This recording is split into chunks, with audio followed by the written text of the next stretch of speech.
어떤 할아버지와 할머니가 가파른 경사를 올라가고 있었습니다. 할머니가 너무 힘이 드셨는지 애교 섞인 목소리로 할아버지에게 영감, 나 좀 업어줘 그랬어요. 근데 할아버지도 좀 힘들었지만 남자 체면에 할 수 없이 할머니를 업었습니다. 그런데 할머니가 얄밉게 물었어요. 무거워? 그러자 할아버지가 담담한 목소리로 그럼 무겁지, 얼굴 철판이지, 머리는 돌이지, 간은 부었지, 많이 무겁지 그랬어요. 그러다가 할머니를 내려놓고 둘이 같이 걷다가 이번에 할아버지가 지친 거예요. 그래서 할머니한테 할멈, 나도 좀 업어줘. 할머니가 기가 막히죠. 어떻게 남자가 그럴 수 있나. 그래서 할 수 없이 할아버지를 업었습니다. 이때 할아버지가 약 올리는 목소리로 그래도 생각보다 가볍지 그랬어요. 그러니까 할머니가 천천히 자상한 목소리로 입가에 미소를 탁 띄우면서 그럼 가볍지, 머리는 비었지, 허파에 바람 들어갔지, 양심 없지, 싸가지 없지, 너무 가볍지 라고 했답니다. 네, 했답니다. 옆에 계신 분들과 이렇게 인사하겠습니다. 주님 앞에 짐을 내려놓읍시다.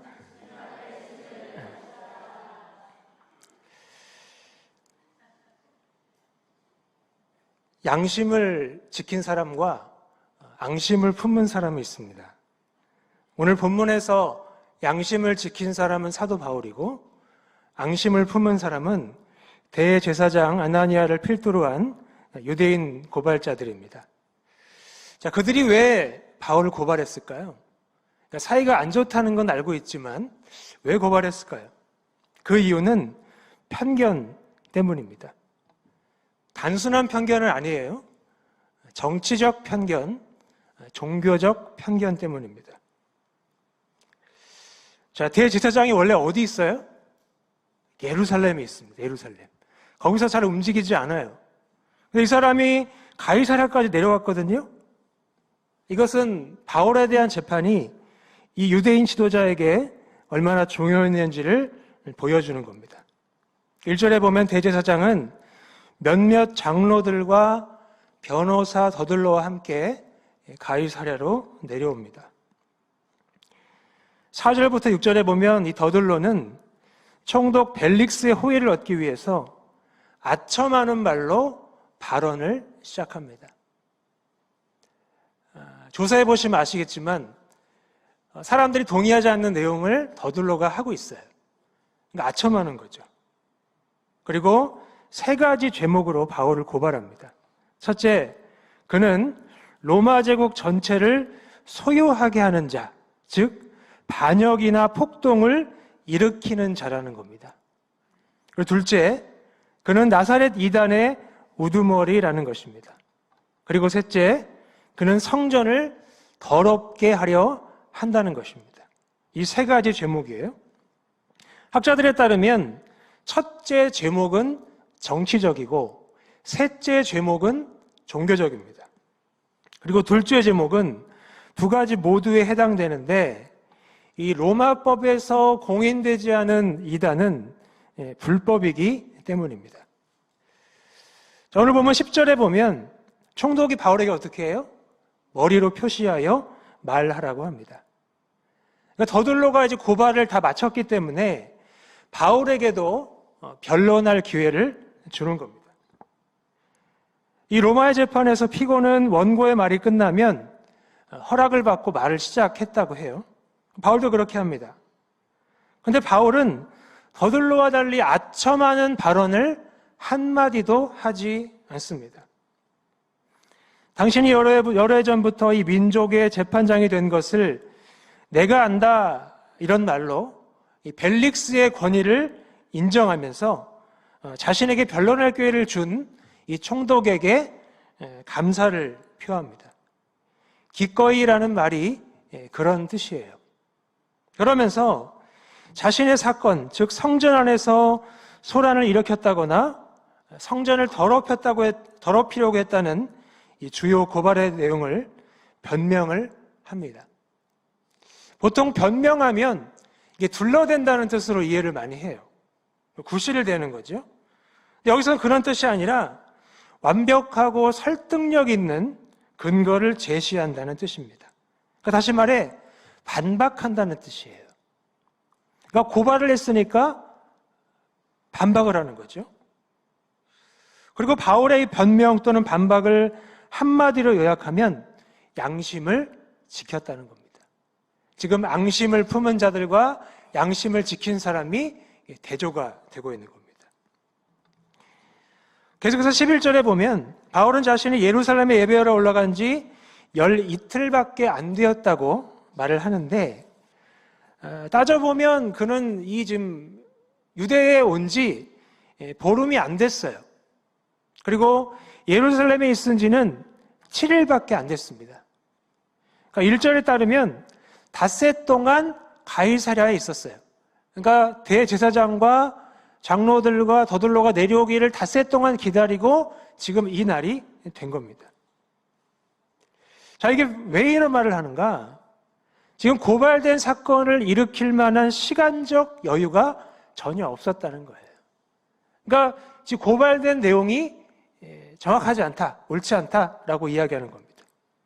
그러니까 이 모든 사실은 바울이 말한 것처럼 총독이 조사해보면 다 알 수 있는 내용들인 거죠. 옛날에 그런 유행어 있었죠. 조사하면 다 나와. 그건데 지금 그 얘기하고 있는 겁니다. 바울은 자신에 대한 유대인들의 편견을 잘 알고 있었습니다. 소문이 눈덩이처럼 불어나 있었거든요. 그러니까 변명할 기회조차 없이 소문이 눈덩이처럼 커져서 이상하게 좀 변질돼 왜곡된 그런 상황입니다. 사도행전 21장에 보면 유대인 가운데도 믿는 사람이 수만 명에 달했습니다. 그런데 그들은 모두 율법에 대한 열심이 대단했어요. 그런데 그들이 이 바울에 대해서 들은 바는 그가 이방 사람 가운데 사는 모든 유대인들에게 할례도 주지 말고 유대인의 관습도 지키지 말고 모세를 배반하라고 가르쳤다는 거예요. 그런 소문이 막 돌았습니다. 그러니까 유대인들은 어떻게 알고 있겠어요? 더 나쁘게 알고 있겠죠. 그러니까 유대인 고발자들이 바울에게 앙심을 품은 것입니다. 그래서 바울이 공개 발언은 최대한 자제했고요. 최소한의 공식 일정만 소화를 했습니다. 12절 13절에 보면 이 고발자들은 성전에서나 회당에서나 성내에서나 바울이 누구와 논쟁하거나 무리를 모으는 것을 보지를 못했어요. 따라서 지금 바울을 고발하는 내용에 대해 그들은 아무런 증거도 지금 제시할 수가 없는 겁니다. 또한 그들은 증인도 내세울 수가 없어요. 17절과 20절에 보면 유대인 고발자들이 이 바울이 성전에서 정결 예식을 행하고 있을 때 바울이 그것과 관련된 일을 하고 있었고 거기에는 모임도 없었고 소동도 전혀 없었습니다. 그들이 본 거예요. 다만 그곳에는 아시아로부터 온 어떤 유대인들 몇 명 있었는데 만약 바울을 반대할 어떤 사건이 있었다면 마땅히 총독 앞에 와서 그들이 고발을 했을 겁니다. 근데 그들이 그냥 내려가 버린 거예요. 거길 떠나버린 거예요. 그래서 바울이 그렇지 않으면 자신이 공회 앞에 섰을 때 이 고발자들이 자신에게서 무슨 잘못을 찾아냈는지 그것을 말하라 할 것을 요청을 합니다. 그런데 14절에 보면 바울이 총독에게 한 가지를 고백을 해요. 그러니까 유죄를 인정하는 겁니다. 어떤 내용이냐면 자신이 나사렛 이단의 일원이라는 고발에 대해서 유죄를 시인합니다. 그러니까 우두머리라는 것도 인정은 안 하고 또 나사렛 이단의 일원이라는 이 고발에 대해서는 시인을 합니다. 그러나 호칭은 그걸 안 써요. 나사렛 이단이라는 호칭을 안 쓰고 예전에 쓰던 대로 도라고 표현을 합니다. 원래 도라고 불렀잖아요. 그러니까 길이라는 뜻이죠. 그리고 이 믿지 않는 유대인들이 그 도에 대해서 종파나 이단으로 본다는 것을 인정을 합니다. 그런데 이 말은 파당이나 당이라는 뜻이지 특별히 나쁜 의미는 아니라는 거 기억하시면 좋겠어요. 왜냐하면 이 바리새파나 사두개파도 그런 의미에서 당이었기 때문입니다. 그러니까 당이다, 파당이다, 나쁜 의미가 아니에요. 하지만 이 도에 대해서 위험한, 이탈한, 이 문제적 집단이라는 의미가 더해지는데 바울은 그것을 받아들이지 않습니다. 왜냐하면 그 도는 유대교 안에서 또는 유대교의 탈을 쓰고 나타난 어떤 이단이 아니라 정통이기 때문입니다. 그러니까 뭔가 다른 것 같지만 정통이고 주류이기 때문에 이단이라는 것을 인정하지 않습니다. 14절 말씀을 함께 보시면요. 그러나 이것을 당신께 고백하리니 나는 그들이 이단이라 하는 도를 따라 조상의 하나님을 섬기고 율법과 선지자들의 글에 기록된 것을 믿으며 라고 말씀을 합니다. 자, 바울에게 있어서 예수님을 따른다는 것, 그것은 뭘까요? 그것은 바로 성경과 전통에서 그를 멀어지는 이상한 방식이 아니라는 겁니다. 예수님을 따른다는 것은 성경과 전통에서 그를 멀어지게 하는 이상한 방식이 아닙니다. 멀어지면 이상한 거예요. 멀어지면 문제가 있는 거예요. 바울은 그렇지 않았습니다. 바울은 이스라엘의 옛 신앙의 기초에서 조금 더 벗어나지를 않았고요. 이 구약 성경에 있는 모든 내용을 진심으로 믿었습니다. 하나도 빠짐없이. 그러니까 율법과 선지자라고 되어 있죠. 다 빠졌어요. 다 전심으로 믿었습니다. 그러니까 바울은 자신이 충성스럽고 신실한 유대인이라고 지금 말을 하고 있는 겁니다. 빌립보서 3장 6절에서 이렇게 말씀을 하죠. 나는 8일 만에 할례를 받고 이스라엘의 족속이요 베냐민 지파요 히브리인 중에 히브리인이요 율법으로는 바리새인이요. 물론 바울은 자신이 예수님을 따르기 이전의 삶에 대해서 열심으로는 교회를 박해하고 율법의 의로는 흠이 없는 자라고 이야기를 합니다. 또한 여전히 자신이 예전에 머물러 있던 그 자리에 머물러 있는 사람들에 대해서 그들이 하나님께 열심히 있긴 하지만 올바른 지식을 따른 것이 아니라라고 말을 합니다. 하지만 바울에게 이 그리스도 예수 앞에서 하나님을 아는 지식이란 조상들의 믿음을 저버리는 게 아니에요. 그럼 뭡니까? 그 믿음의 핵심을 계승하는 겁니다. 그러니까 유대교를 떠날 이유가 없었던 거죠. 특별히 바울은 하나님께 소망을 두고 있다고 말해요. 이제부터 중요한 내용이 나옵니다. 하나님께 소망을 두고 있다고 말합니다. 이 소망은 유대인 고발자들도 이루어지기를 고대하는 거예요. 그래서 어떤 학자는 이것을 가리켜서 주류의 표준적 소망이라고 말을 합니다. 그렇다면 이 소망이 뭘까요? 15절 말씀 함께 보겠습니다.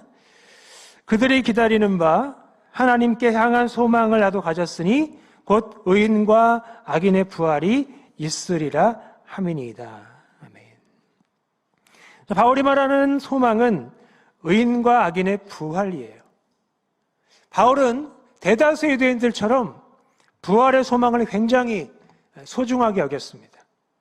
바울 사실 보면 그리스도에게 속한 자들 앞에 놓인 소망에 굉장히 집중을 하면서 예수님이 재림하실 때 일어나는 이 사람들의 부활은 그리스도의 부활에 동참하게 되는 것이라고 말을 했어요. 왜냐하면 그리스도의 부활은 부활의 첫 열매이기 때문입니다. 그런데 이 바울이 의인의 부활뿐만이 아니라 악인의 부활까지도 믿는다고 말하는 부분은 신약에서 이것이 유일합니다. 그러니까 여기만 나오는 거예요. 바울의 말이. 악인의 부활까지도 믿는다고 하는 그 말이. 그 근거는 다니엘 12장 2절 말씀인데요. 자막을 띄워주시겠습니까? 땅의 티끌 가운데에서 자는 자 중에서 많은 사람이 깨어나 영생을 받는 자도 있겠고 수치를 당하여서 영원히 부끄러움을 당할 자도 있을 것이며 라고 말씀을 합니다. 예수님도 이 전통을 그대로 받아들여서 이렇게 말씀하시는데요. 요한복음 5장 28절 29절입니다. 이를 놀랍게 여기지 말라. 무덤 속에 있는 자가 다 그의 음성을 들을 때가 오나니 선한 일을 행한 자는 생명의 부활로 악한 일을 행한 자는 심판의 부활로 나오리라. 여러분 이 말씀 보신 적 있으십니까? 바울도 그렇고 예수님도 그렇고 의인과 악인의 부활에 대해서 분명히 말씀을 하고 있어요. 자, 이렇게 부활에 의인과 악인의 부활이 다 포함되어 있다는 사실은 이것이 곧 마지막 심판이라는 것을 암시를 하고 있는 겁니다. 그 암시가 우리가 읽지 않았지만 사도행전 24장 25절에 나와 있어요. 한번 읽어볼까요? 바울이 의와 절제와 장차 오는 심판을 강론하니 벨릭스가 두려워하여 대답하되 지금은 가라. 내가 틈이 있으면 너를 부르리라 하고. 아멘. 따라서 복음을 이렇게 얘기할 수 있어요. 복음은 하나님이 이 세상을 바로잡으신다는 것이 핵심이다. 하나님이 이 세상을 바로잡으신다는 것이 핵심이다. 자, 하나님이 예수님을 통해 그렇게 하셨어요. 이 세상의 문제가 뭐였습니까? 죄와 죄들입니다. 그 죄 때문에 파생된 문제들을 예수님을 통해서 바로잡으셨고 또 마지막에 그렇게 하실 겁니다. 그리고 그 마지막에 대한 표지와 수단으로서 각 개인에게 그렇게 하실 거예요. 이 말씀 기억하실 겁니다. 우리가 다 반드시 그리스도의 심판대 앞에 나타나게 되어 각각 선악간에 그 몸으로 행한 것을 따라 받으리라. 자, 이 내용들 때문에 바울이 16절에서 이렇게 말씀을 해요. 보시면 이것으로 말미암아 나도 하나님과 사람에 대하여 항상 양심에 거리낌이 없기를 힘쓰나이다. 자, 바울이 뭘 믿는 거예요? 모든 것이 바로잡힐 날을 믿는 겁니다. 그렇기 때문에 하나님과 사람에 대해 항상 거리낌이 없기를 힘썼다고 말해요. 여기서 힘쓴다는 것은 신체를 계속 단련한다는 뜻입니다. 운동선수가 꾸준하게 그렇게 한다는 의미죠. 자, 그렇다면 이 하나님과 사람에 대해 거리낌 없는 양심은 뭘까요? 거리낌 없는이라는 이 말의 뜻은 원래 걸려 넘어지게 하지 않는다는 뜻입니다. 그렇다면 이 말은 단지 스스로 삼가하고 정직하고 바르고 살아간다는 그런 의미보다는 하나님과 사람과의 관계 속에서 걸림돌이 되거나 상처 또는 불편함을 주지 않도록 주의한다는 말이 되는 겁니다. 물론 이 말은 고 윤동주의 시처럼 하늘을 우러러 한 점 부끄러움이 없어야 한다는 그런 말은 아닙니다. 그럴 사람은 아무도 없잖아요. 그런 말이 아니에요. 어떤 말이냐면 언제나 죄를 인식하고 고백하고 그것에 대해서 보상하려 한다는 뜻입니다. 그러니까 하나님 말씀의 내용을 쭉 보면 바울은 하나님이나 다른 사람을 고의로 불쾌하게 한 적이 한 번도 없습니다. 그래서 이 고린도전서 10장 31절에 33절 말씀을 보면 자신의 관계 원칙을 말씀을 해요. 함께 읽어볼까요? 새 번역인데요. 시작. 그러므로 여러분은 먹든지 마시든지 무슨 일을 하든지 모든 것을 하나님의 영광을 위하여 하십시오. 여러분은 유대 사람에게도 그리스 사람에게도 하나님의 교회에도 걸림돌이 되지 마십시오. 나도 모든 일을 모든 사람의 마음에 들게 하려고 했습니다. 자, 이 원칙 때문에 바울이 유대인들에게도 대제사장에게도 총독에게도 거리끼지 않으려고 애를 많이 쓴 거예요. 자, 말씀을 정리하겠습니다. 사랑하는 여러분, 여러분은 의인과 악인의 부활을 믿으십니까?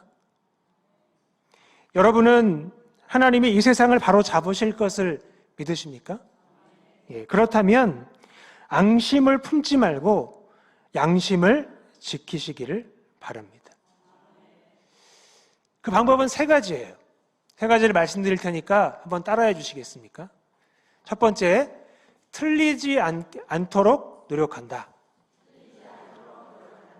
두 번째, 틀렸다면 몸을 낮춘다. 세 번째, 틀린 것은 바로 잡는다. 예. 다시 한번 말씀드리면 틀리지 않게 노력한다. 틀렸다면 몸을 낮춘다. 틀린 것은 바로 잡는다. 이렇게 사는 것이 양심을 지키는 길이에요. 이렇게 하는 사람은 하나님의 심판대 앞에서 큰 상을 얻게 될 것입니다. 이렇게 해서 하나님과 사람에 대하여 항상 양심에 거리낌이 없기를 힘쓰는 저와 여러분이 되기를 주님의 이름으로 축복합니다. 우리 함께 한 목소리로 한번 기도할게요. 기도할 때